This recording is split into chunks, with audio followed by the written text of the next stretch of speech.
The making of a cartoon is a long and tedious process. Depending on the production, it could take weeks or even months to produce just one episode, and also a lot of money. But before any of this is even possible, the characters and backdrops need to be planned out before going ahead with plan.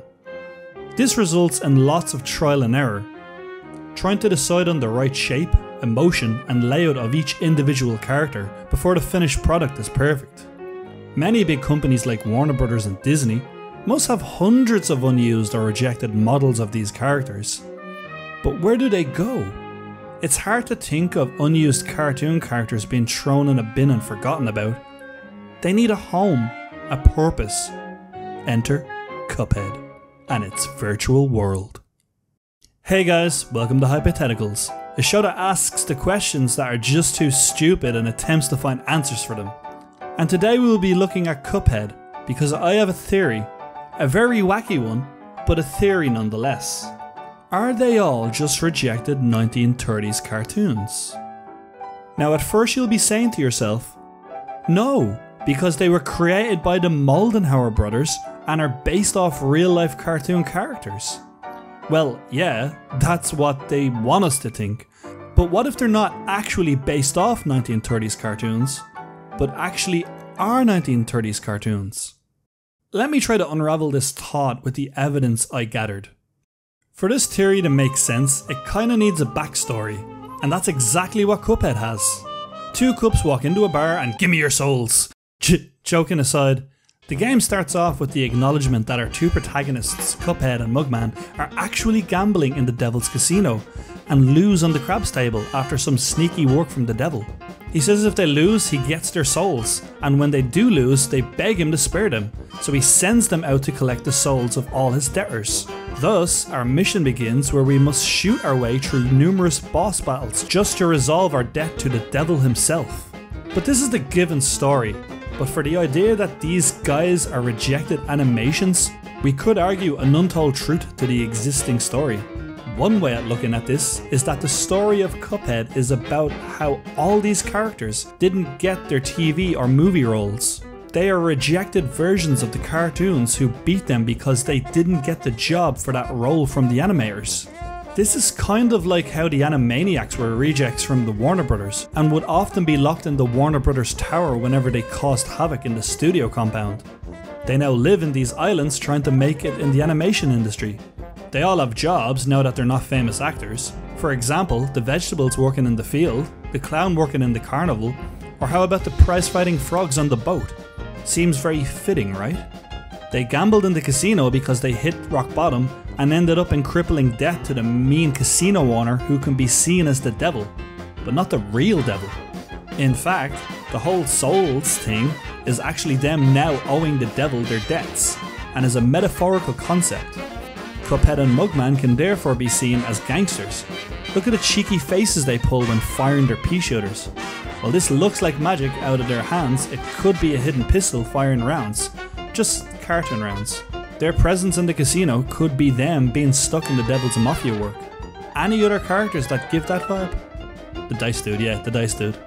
Inkwell Isle can be seen as the name to describe the idea of these characters being created. The places where ideas are made but not published. They all live in this imaginary place, unused. Luckily, we as gamers have access to play as them exclusively and visit this island to see them and their livelihood. But that's as far as they go. In fact, the very isles are also drawn from the very inkwell that they were made from. Think of the creation of this dumping space as the Big Bang for animations. There were no ideas, then suddenly there were many ideas being spammed into a world full of colour and life, just like how we are made. Wait, does that mean we're all just the imagination of someone else? Well, that's deep. And a story for another day. Moving on. The islands are made up of 3 isles. In Isle 1 we have a grassland area with a cottage and a riverboat. Our protagonists live here, away from town, away from stardom. Isle 2 is the meeting point between the city and the countryside. It contains a circus and a carnival. It's kind of a fun medium between the two sides. And Isle 3 is the city, the studio and the casino. This is where stars are made and broken. If aisle 3 is where cartoon characters are made and act, why are they not famous? It could be that no big agencies want them, so they're small time, stuck in a video game, no shows, no TV time. It's like local acting is the big leagues here. They never made it out of the inkwell. They will and forever be rejected 30s cartoon ideas that were never used over their alternative creations. Now that our backstory and world is established for this theory, let's move on with the evidence. Cuphead is a book. Well, the second we start up Cuphead, we see a book. It says, published by Acme. And what exactly is Acme? It's a fictional idea created by the Warner Brothers company for their show The Looney Tunes.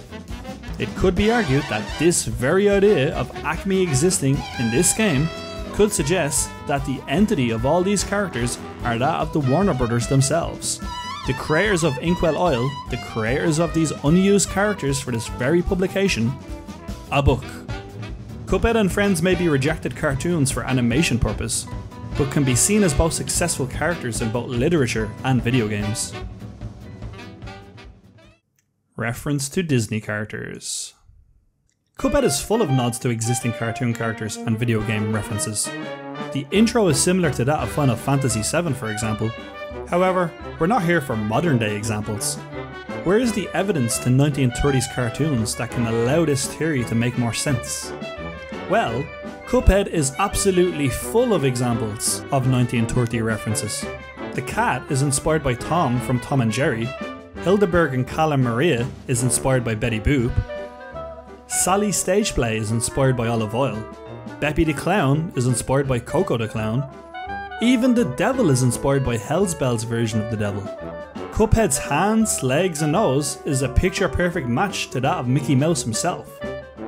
To clarify, all this evidence of existing 1930s references could allow for the argument that Cuphead and all other characters are actually recycled ideas of 1930s cartoons. Lack of voice lines. Did you ever notice how all the characters don't have voice lines? Elder Kettle just mumbles, our protagonists are mutes, and all bosses either just laugh or make sounds. No words, nothing. Why is this?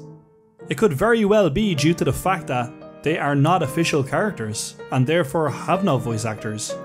They are in fact refurbished ideas that are still in early testing, not fully ready for animation, only available to be told about in story, in a book, the very book we are reading, we are playing. If Cuphead is just a rip-off of Mickey Mouse, what's his purpose?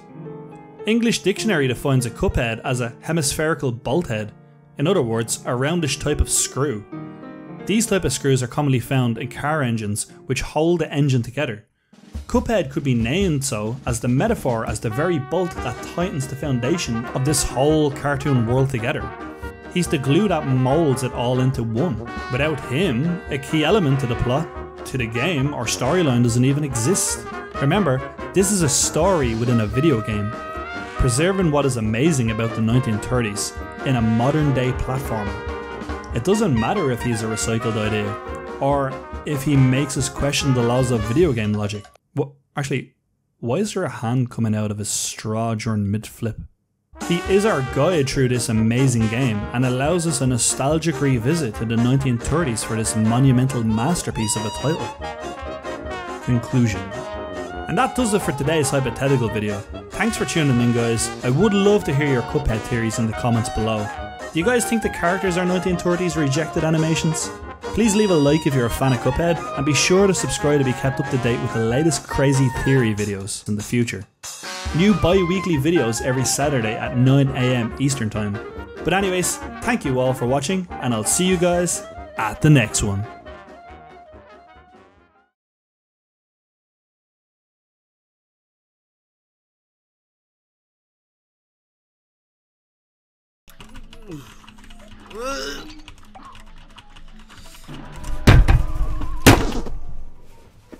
Jetzt wird's knapp.